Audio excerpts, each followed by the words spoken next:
Welcome to Scary Mystery Surprise, where we talk about creepy things that surprised us around the internet. I'm Edwin. I'm Michelle. Welcome. Surprise. Surprise, we're back. So, Michelle, we were recently in Dallas, Texas, right? Like one of your favorite cities ever. And actually, you know what? By the time I left, I had a better time than I thought. If I have to go back to Dallas for some reason, I'm not totally upset about it. I liked it, except for the crickets, I think. There was a lot of crickets, but I don't know. That didn't really bother me. As long as I don't find them in my bed, I'm okay with crickets. I found them in the bathroom, not in the room, but like jumping around, doing their thing, watching you. So much watching. You thought it would be fitting to do this Chupacabra, like the Texan Chupacabra episode over there, but when you brought it up, I immediately thought of all of the news reports. In the backwoods of South Texas, you never know what might be lurking around the corner or in your tree. And he saw this strange animal sitting up here eating corn. Residents are certain they found the mythical, despicable Chupacabra. It terrified me and my sister, obviously. Like for me back then, I'm like, whoa, it's real. When I started looking it up now, this is going fast forward 20, 30 years or whatever. It doesn't seem as scary, but it's still weird. So the Chupacabra like literally means goat sucker. I didn't know that's what it meant. Chupa means to suck. Cabra, it's goat. Oh, that's so dirty. It has been spotted primarily in the American continents, right? So U.S., Mexico, countries in Central and South America. But since we're pretending we're in Texas, like we'll start there. The website that I found this on was texasobserver.org. And this article is written by Asher Elbin. In June 2007, a woman named Phyllis Canyon, C-A-N-I-O-N, so Canyon maybe, was walking through the pasture areas of a ranch in south central Texas during the day. And Phyllis was a naturopathic doctor, hunter, and often went on trips to Africa and stuff like that. So I can kind of imagine her already. I mean, I imagine her having big flowing curly hair that's a little frizzy, but very wild. I was imagining more broad shoulders, big belt. Okay, you're going more Western with that. I can get along with that, but I think she's got this big mane of hair under a cowboy hat. We should look her up later just to see who was right. So she was one of those people, right? Like she was into hunting, and so she was familiar with bugs and animals, and she was actually shocked after seeing a hairless canine figure, quote, with blue-gray flesh and bony limbs. Soon after, they found one of their chickens with its throat torn open, and it was drained of blood. And Phyllis and her husband were like, yo, what the heck? So they set up cameras around the area, but they didn't catch anything. So what actually did work, though, was hitting it with a car. Wait. That's a big jump. That's a really big jump from they set up cameras and they couldn't find anything, and then they hit it with a car. Yeah, I guess I said that weird, because they didn't actually hit it. Someone else hit it with a car. So one of the neighbors called them over, because obviously this became a thing in the area. There's a creature, this thing is walking around, they're trying to be careful.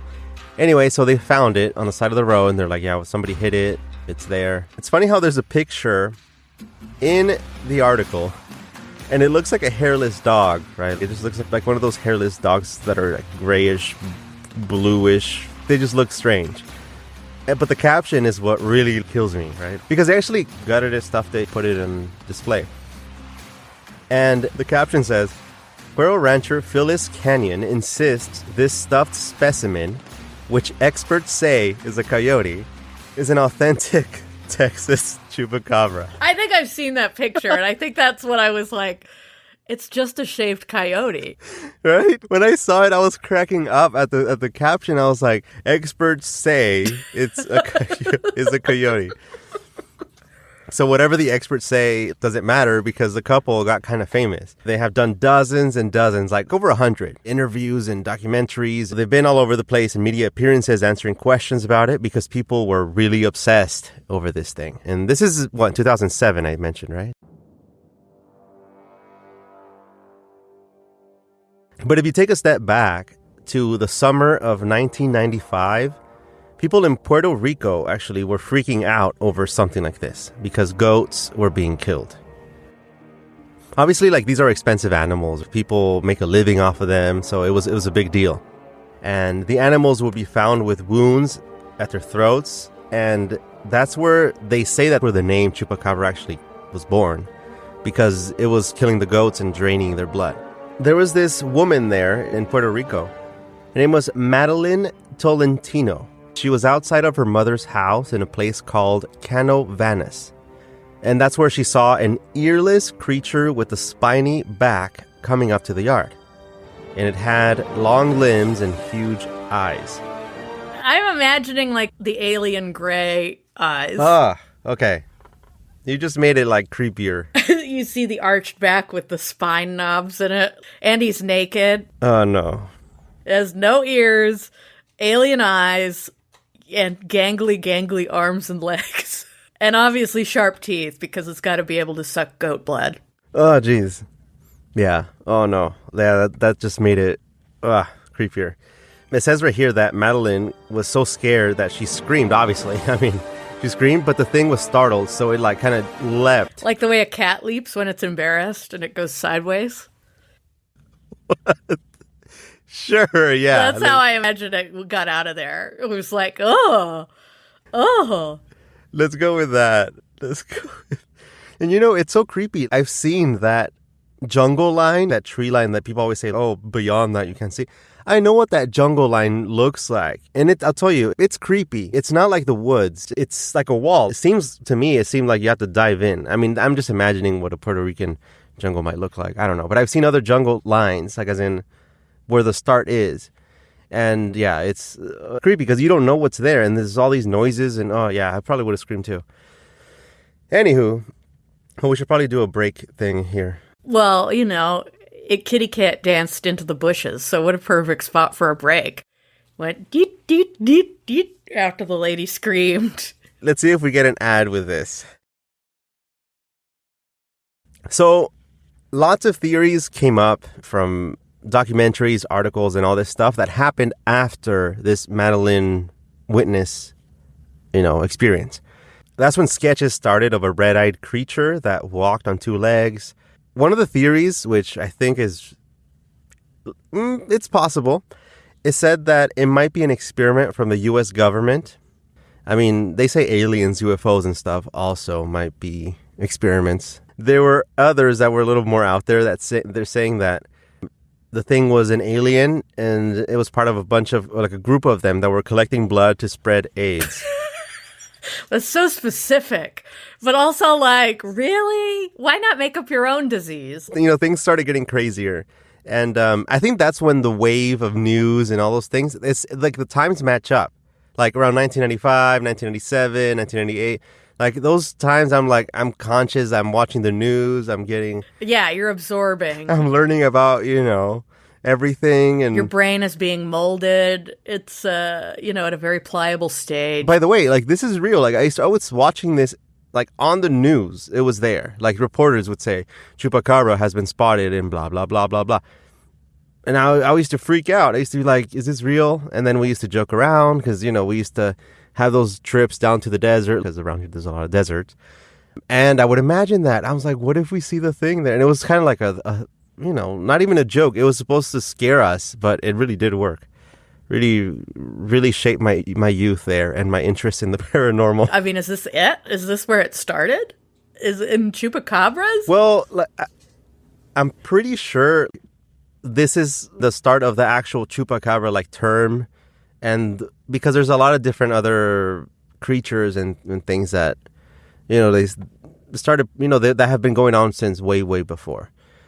Creatures like, it's regular cryptid stuff. Yeah, there's that weird thing that's just the two legs and then it has the head on top. I forget what that's called. It's one of those things that's on that show, Paranormal Caught on Camera, all the time. They usually have a few clips of a weird thing that's just... Isn't it super creepy? Like, it just looks like you're talking about that thing that looks like it just kind of does that, right? Yeah, and it's got a head on top, and it's just like two legs with then a head. Yeah, I don't know. I don't even know what that's called. I love how we're describing this spookiest thing, and yet we don't even know what it's called. Yeah, we have to look this up and actually do a thing on it. Like, I'm pretty sure people who are listening know. And also, I always imagine like a clown head and then clown pants. You know, the old-timey clown with maybe the ruff around his neck and then it's just his legs. So you have a way of turning creepy into normal. I mean, weird. I don't know if that's normal. I would say that's probably equally as creepy. If you saw a clown that was just 2 legs and a head, like especially like an old-timey clown, you'd be like, what the hell is going on here?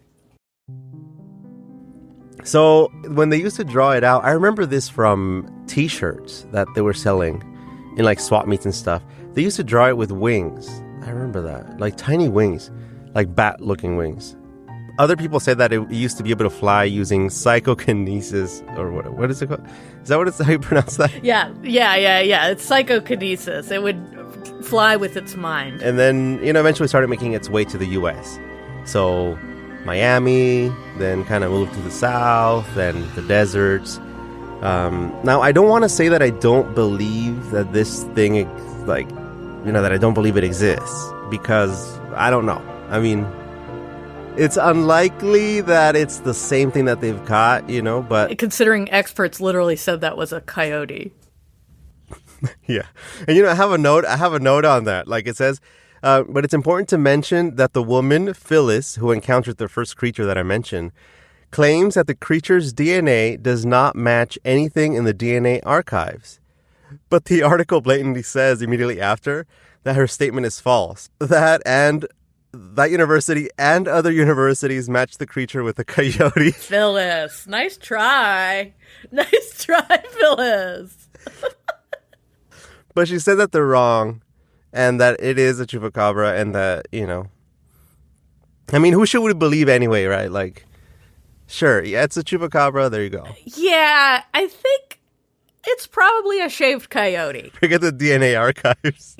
Or one of those weird hairless dogs, that have the weird tufts of hair.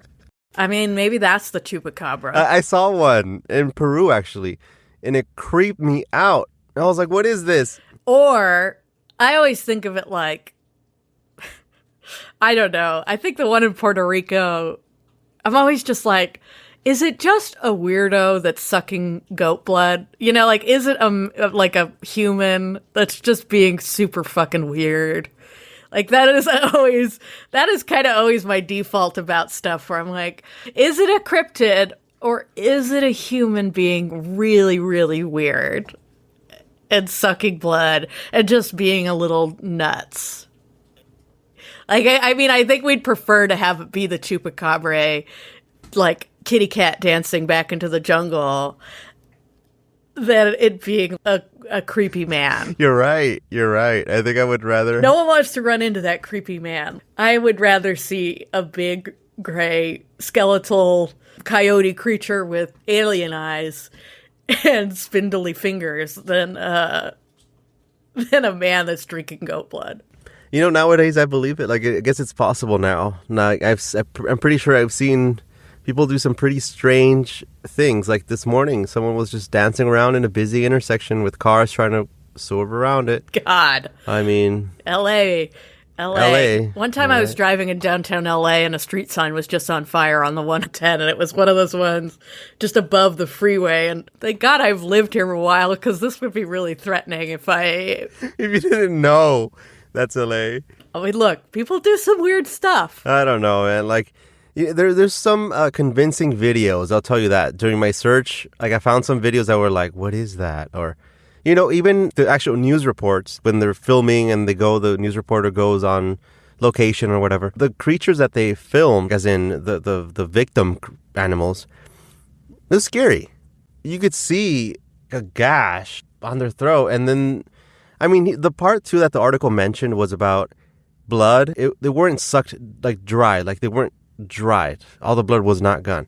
But people used to say that, yeah, like it was. So, like, who do we believe, Like, it's Phyllis versus the government. Phyllis and her long flowing hair and her cowboy boots and her I don't know, snakeskin belt. I'm gonna look her up right now just to see.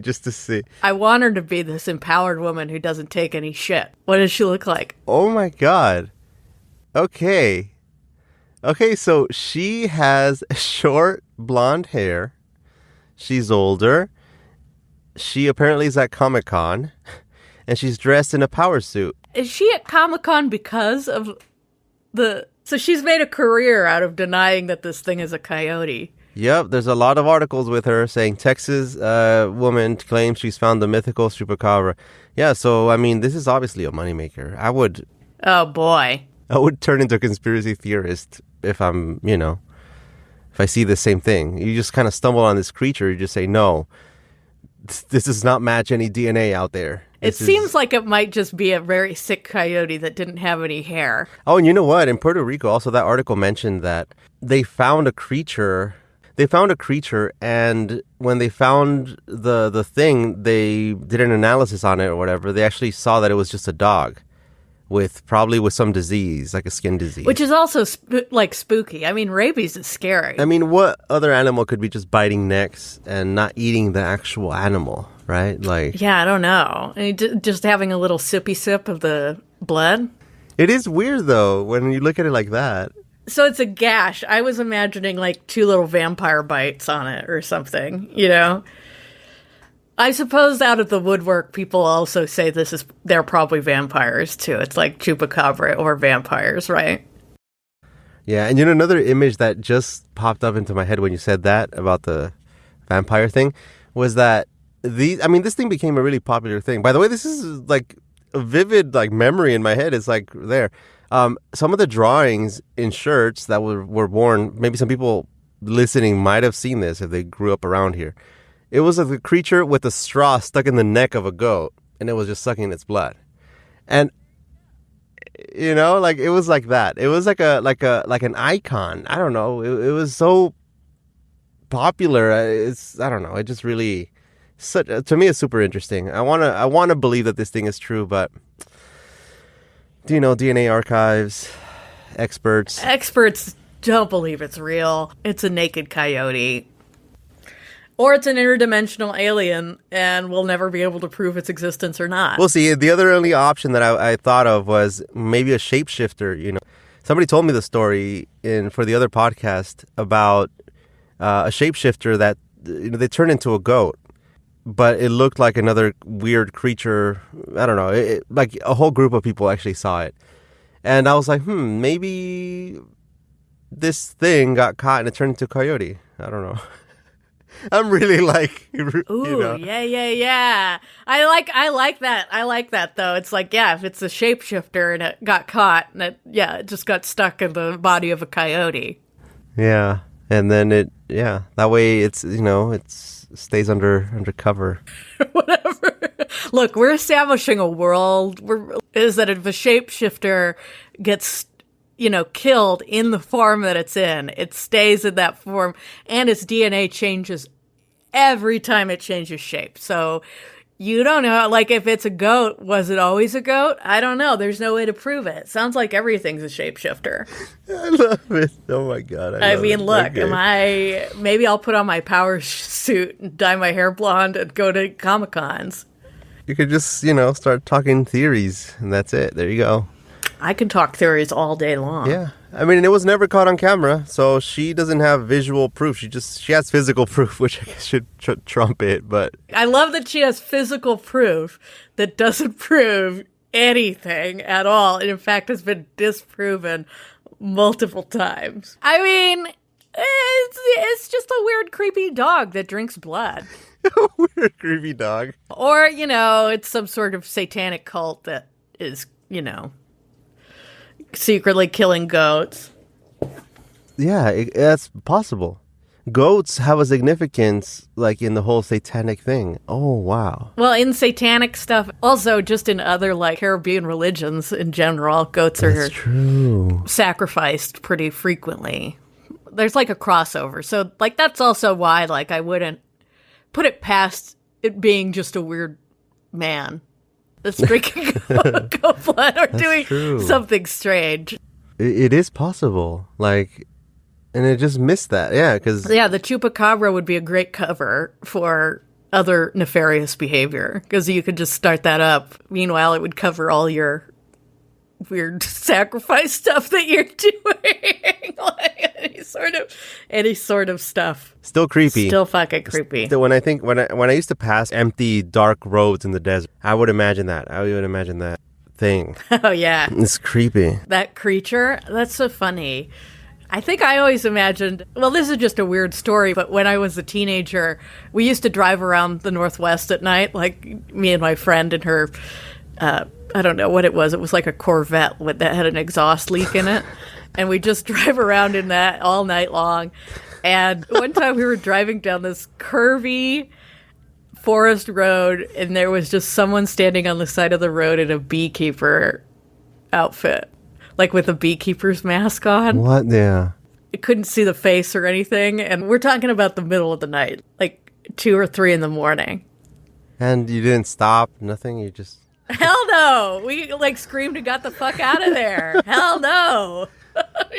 Are you kidding me? Why was a person in a beekeeper's mask in the middle of the night? That's a good story. I like that. That's why I always think of a desolate road. Someone just standing there where they shouldn't be is so much scarier than a creature to me. Super creepy. Yeah. I don't know. To me, a creature would be number one creepiest thing. Yeah, I think the Chupacabras for me was just more like memories. It was cool. So thanks for bringing up that topic, by the way, Michelle. Oh, yeah. Texas, baby. And if any of the listeners out there have an idea or have a topic, I'm looking for something really like hidden and dark. Like I want something like something, I don't know, like sneaky. I don't know, either that or like something like an event. I don't know if we've talked about like creepy just events, like something, an occurrence. I don't know, like the UFO thing where a whole city saw it or something that's just like that. That's what I'm looking for. So if anybody out there has an idea for us to talk about, email me. Yeah, email us. Oh, email us. Sorry. Email us. hello@scarymysterysurprise.com. And be sure to rate and follow us and subscribe wherever you get your podcasts. Yes, please do that. It helps out a ton. And tell a friend who's also interested in this type of weirdness. We love word of mouth. We will see you next time in the next episode of Scary Mystery Surprise.